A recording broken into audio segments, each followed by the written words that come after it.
Сәлем оқырман. Айда бүгін 1 сағат интервью беріп, бар шындығын айтқан болатын. Сен де характерің өзгербейді, Нұрдәулеттікі дағы өзгербейді деді.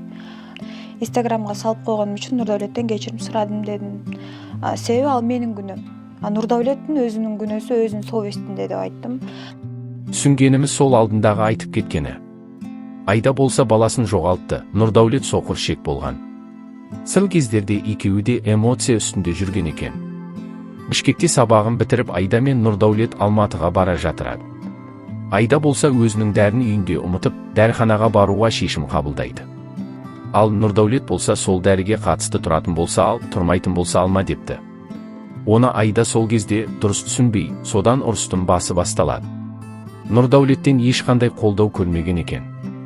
Ол ауырғанда әйелі қасында екен, ал Айда ауырса күйеуіне бәрі бір деп сезінген екен. Айда тамақ пісіріп Нұрдәулетке осындай әйел таппайсың десем. Жігіттің жауабы сенде мендей күйеу таппайсың, бір жеріңді қысып жаса депті. Нұрдәулеттің ренжіткені Айданың шегіне жеткен болатын. Сол сәтте екеуі ұрсып бастайды екен. Айданың өзі де мойындап отыр мінезім баршылық деп.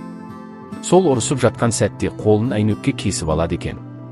Жыр болып әрең дегенде ауруханаға жеткенде Нұрдәулет Айданы Бішкекке жіберсін деген екен. Сол кезде түсінгені Айданың күйеуінен ешқандай қолдауы жоқ. Бірдеңе болса төркініне жібере береді екен. Айда мен Нұрдәулет сөзге келіспей ұрысып қалады. Жігіт тарапынан онда ажырасайық деп бастайды. Айда болса ажырассақ, онда бар болған әңгімені елге жариялаймын деген болатын. Солай эмоция үстінде шындықты білдік. 1 сағат тұрған сторис қатты ұшығып кететінін білмедім деді Айда.